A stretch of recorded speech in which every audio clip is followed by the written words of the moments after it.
تمام دیکھنے اور سننے والوں کو پیار بھرا سلام۔ اسلام نے عورتوں کو ایک الگ اہمیت عطا کی ہے۔ عورت جو عفت و پاک دامنی کی مثال ہے، اسی عورت کو سرعام رسوا کیا جا رہا ہے۔ اسلام کے نزدیک ایک عورت اپنی نوع کے اعتبار سے مرد کی تابع محض نہیں، بلکہ اس کی اپنی علیحدہ مکمل شخصیت ہے۔ وہ دین و دنیا دونوں اعتبارات سے اپنا پورا وجود رکھتی ہے۔ اسے اپنی صلاحیتوں کو پروان چڑھانے، دین کی خدمت کرنے، تعلیم حاصل کرنے، ملازمت یا کاروبار کرنے، ملکیت حاصل کرنے اور اس سے فائدہ اٹھانے اور کسی تخلیقی کام میں اپنی صلاحیت ظاہر کرنے کا اتنا ہی حق ہے جتنا ایک مرد کو ہے۔ اس کا دین اور اس کی دنیا دونوں کسی کی تابع نہیں، وہ ہر اعتبار سے اپنی شخصیت کی مالک ہے۔ اس کی حقیقت کے دینی پہلو کو قرآن مجید نے یوں بیان کیا ہے: مسلمان مرد اور مسلمان عورتیں، مومن مرد اور مومن عورتیں، فرما بردار مرد اور فرما بردار عورتیں، راست باز مرد اور راست باز عورتیں، صابر مرد اور صابر عورتیں، عاجزی کرنے والے مرد اور عاجزی کرنے والی عورتیں، صدقہ دینے والے مرد اور صدقہ دینے والی عورتیں، روزہ رکھنے والے مرد اور روزہ رکھنے والی عورتیں، اور اپنی عصمت کی حفاظت کرنے والے مرد اور عصمت کی حفاظت کرنے والی عورتیں، اللہ کو یاد کرنے والے مرد اور اللہ کو یاد کرنے والی عورتیں۔ یقیناً ان سب کے لیے اللہ نے مغفرت اور اجر عظیم تیار کر رکھا ہے۔ درج بالا آیات میں جن صفات کا ذکر ہوا ہے وہ تعداد میں 10 ہیں۔ ان 10 صفات میں اسلام اور اسلامی اخلاق و کردار کے تمام پہلو سمٹ آئے ہیں۔ ان کا تعلق حقوق اللہ سے بھی ہے اور حقوق العباد سے بھی۔ اس آیت سے یہ بات واضح ہوتی ہے کہ عبادت و اطاعت اور اخروی درجات و فضائل میں مرد اور عورت کے درمیان کوئی تفریق نہیں۔ جنس کی بنیاد پر دونوں کے درمیان کوئی امتیاز نہیں۔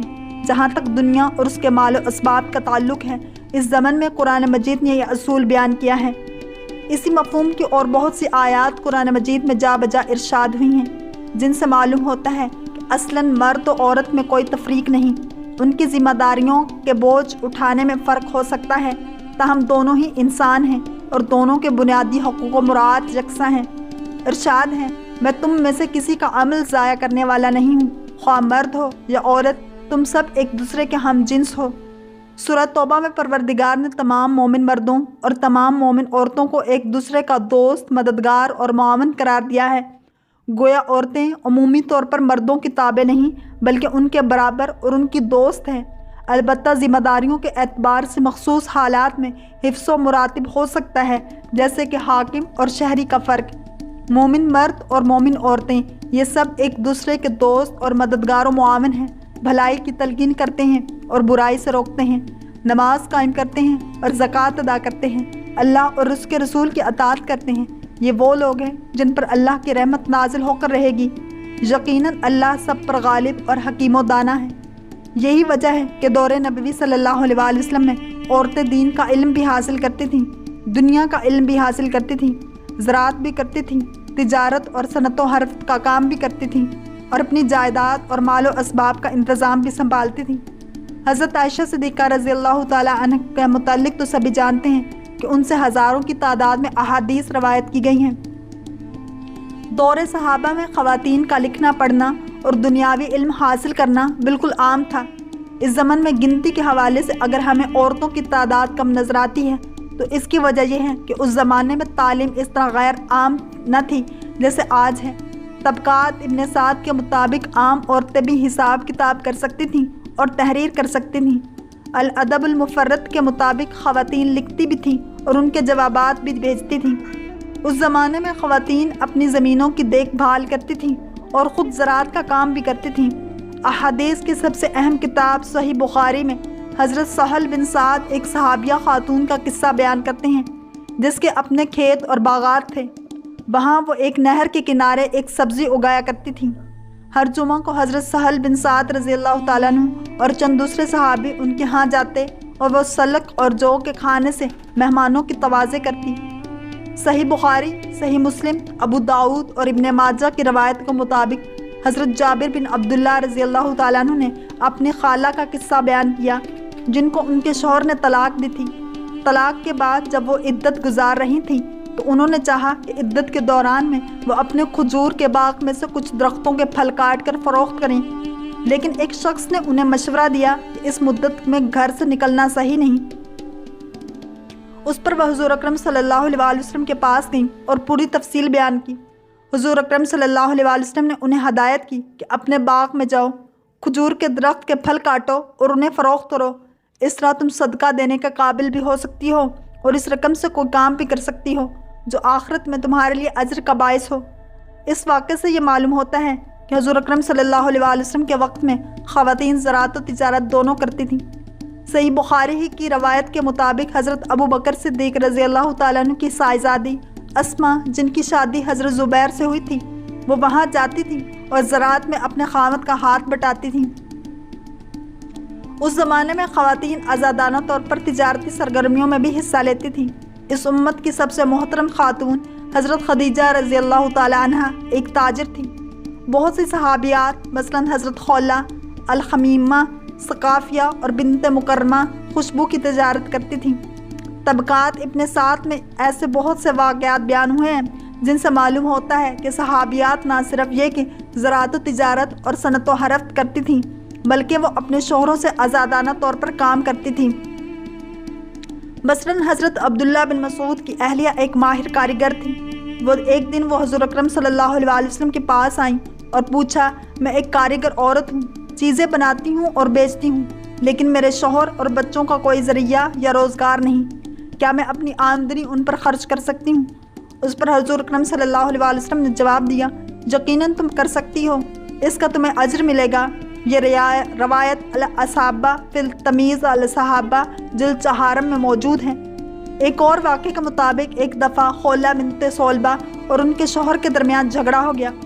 اس سلسلے میں جب وہ حضور اکرم صلی اللہ علیہ وسلم کے سامنے پیش ہوئے تو حضور اکرم صلی اللہ علیہ وسلم نے شوہر سے فرمایا کہ پروردگار کی طرف سے اس معاملے میں کوئی حکم نازل ہونے تک اپنی بیوی سے دور رہے۔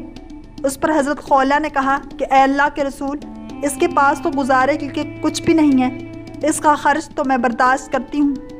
ایک صحابیہ حضرت قائلہ حضور اکرم صلی اللہ علیہ وسلم کے پاس تشریف لائیں اور کہا، میں ایک عورت ہوں جو چیزوں کی خرید و فروخت کرتی ہوں۔ پھر اس نے تجارت کے متعلق بہت سے سوالات پوچھے۔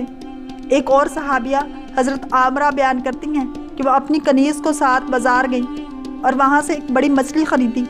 وہیں بازار میں حضرت علی کرم اللہ وجہ الکریم بھی موجود تھے، انہوں نے وہی بازار میں حضرت عامرہ سے وہ مچھلی خرید لی۔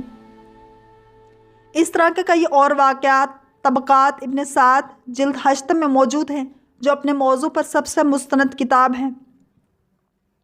حضور اکرم صلی اللہ علیہ وسلم کی اہلیہ حضرت سودا دباغت میں بڑی مہارت رکھتی تھیں۔ صحیح بخاری کی روایت کے مطابق انہوں نے فرمایا، ہماری ایک بھیڑ مر گئی تو ہم نے اس کی کھال اتار کر اس کی دباغت دی اور پھر اسے کھجوروں کے ذریعے بالکل نرم کر لیا۔ دور صحابہ میں خواتین نے کئی دفعہ اجتماعی طور پر بھی مختلف امور سر انجام دیے ہیں۔ مثلاً صحیح بخاری کتاب الاعتصام کی روایت کے مطابق ایک دفعہ بہت سی خواتین اجتماعی طور پر حضور اکرم صلی اللہ علیہ وسلم سے ملنے گئیں اور ان سے درخواست کی کہ آپ ہفتے میں ایک دن ان خواتین کی دینی تعلیم و تربیت اور سوال و جواب کے لیے مخصوص کر دیں۔ چنانچہ حضور اکرم صلی اللہ علیہ وسلم نے ان کی بات مان لی۔ ایک صحابیہ حضرت اسما بنت زید گفتگو میں بہت مہارت رکھتی تھیں۔ ایک دفعہ خواتین نے انہیں اپنا نمائندہ مقرر کر کے حضور اکرم صلی اللہ علیہ وسلم کے پاس بھیجا تاکہ وہ آپ سے کچھ سوالات کریں۔ دور صحابہ میں خواتین کو ایسے ذمہ دار مناصب بھی حوالے کیے جاتے تھے جن کی وہ اہل ہوتی تھیں۔